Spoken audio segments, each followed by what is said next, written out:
On Sunday, you sat down and planned a beautiful week. You know the one. Every day accounted for. The walk written in it. The date night written in it. The thing you have been meaning to do for 8 months finally in it. All in writing, allocated to an actual day. You went to bed on Sunday feeling something close to hopeful. By Wednesday, it was gone. Again. Nothing collapsed. You simply stopped opening the page.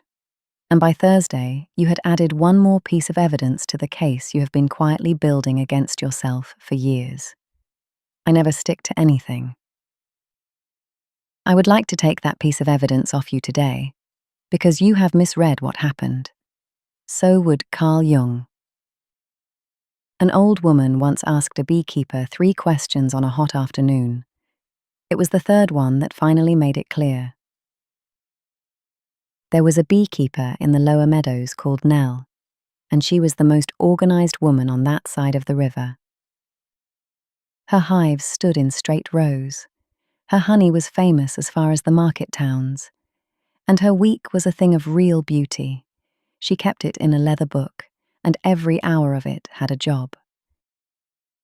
And every spring, her bees swarmed. Half a hive would rise up in a great dark cloud and leave. Not once, every year. Nell did everything correctly, and every spring she stood in the meadow watching a good part of her livelihood fly off over the trees, with no idea what she was doing wrong. So in her 4th summer, she found the oldest beekeeper in the valley and asked her. The old woman did not answer. She asked a question instead. How many frames are in your hives? Nell knew exactly. She said the number without pausing. She could have told you which were filled and how full. She was proud of that, and she was right to be. It was years of care in one sentence. Then came the second question. And how many of them are empty? None, said Nell. Not one. Any comb that came up bare, she gave the bees something to do with it. There was not a wasted cell in any hive she owned. Let me stop in the meadow a moment, because Jung wrote about something here that explains your Wednesday completely. He said, we do not have one kind of thinking. We have 2. The first he called directed thinking. It is effortful, it uses words, it points at a goal and moves toward it. It is the thinking that passes exams and writes a beautiful week in a new planner on a Sunday night. The second is the wandering kind. It moves in pictures rather than sentences. It is what you are doing when you stare out of a train window, or drift while you wash up, or lie awake at 11 not solving anything. From the outside, it looks exactly like doing nothing. And here is the part I want you to keep. That second kind is not the absence of thinking. It is where your imagination lives and where you actually recover. It is not the gap between the useful hours. It is the other half of you.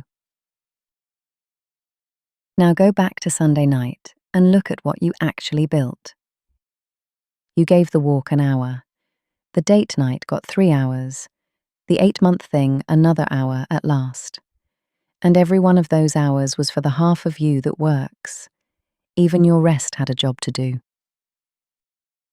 The wandering half, the half everything you have ever made actually came from, got nothing. Not because you don't value it, because it doesn't look like anything, and you cannot write nothing in particular in a beautiful color-coded planner and feel you have planned well. So here is what happened to your week. And it was not a failure of character. That wandering half took its hours back. On Wednesday. It always does, because it is not a luxury. It is half of how your mind works. You did not run out of discipline, seeker. You simply ran out of room. And the old woman's third question was this. Then where do you think the rest of them go?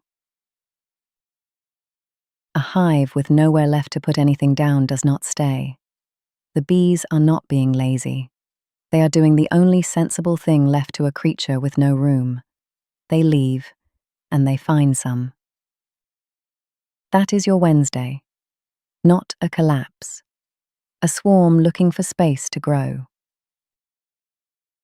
So here is the one small thing I would like from you. Leave one word below this video, and the word is space. It means, this week, I am going to leave something empty on purpose. One unfilled hour, written into the week the same way you would write anything else, deliberately, in ink, with nothing in it. And when you have left your comment, look at the words already there. Every space is another woman who spent years believing she was the undisciplined one. And if you are the first one here, leave it anyway. Yours is the one the next woman will find. I want to be straight with you about how this will feel, or you will abandon it by the second week. Empty time looks like waste. You will reach that unfilled hour on Thursday, and every part of you will want to spend it usefully. Answer something, tidy something, get ahead, and it will feel virtuous. And that is exactly how the hour disappears. Someone may see you doing nothing and have an opinion about it too. And the wandering half will never give you a receipt.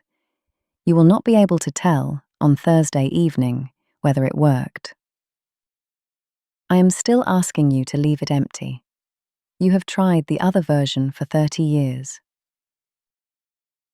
Which brings me back to what the old woman asked Nell to do, and why Nell was certain it was a trick. She told her to go home and take one frame out of every hive she owned, and put nothing in its place. Just leave the gap. Nell argued. She said it was waste, that she would lose the honey from every one of those frames. The old woman let her finish, and then said the thing Nell finally understood the following spring. They are not leaving because they are ungrateful, girl. They are leaving because you have not left them anywhere to put anything. Nell took a frame out of every hive that autumn. The next spring, for the first time in 4 years, her bees stayed. Not perfectly. One hive still went. But her honey was no worse for the empty frames, and she stopped standing in the grass every April watching half her year fly away. That is all the empty hour is, seeker. Not rest as a reward for finishing, not a treat you have earned. It is the room the rest of you needs in order to stay. And if what you are really feeling is that the whole shape of your life is too full, and one empty Thursday will not touch it, I have already made you the answer. It is called It's Not Too Late, a gentle system for starting over. A whole season in one video. 6 doors, one small practice behind each. It will be beside me at the end, and the link is in the description. You were never the woman who cannot stick to anything. You were a woman who filled every cell of her week, and then wondered why nothing wanted to live in it. Until then, seekers, walk gently, be kind, and remember, you are already enough. The best self you seek is already inside you.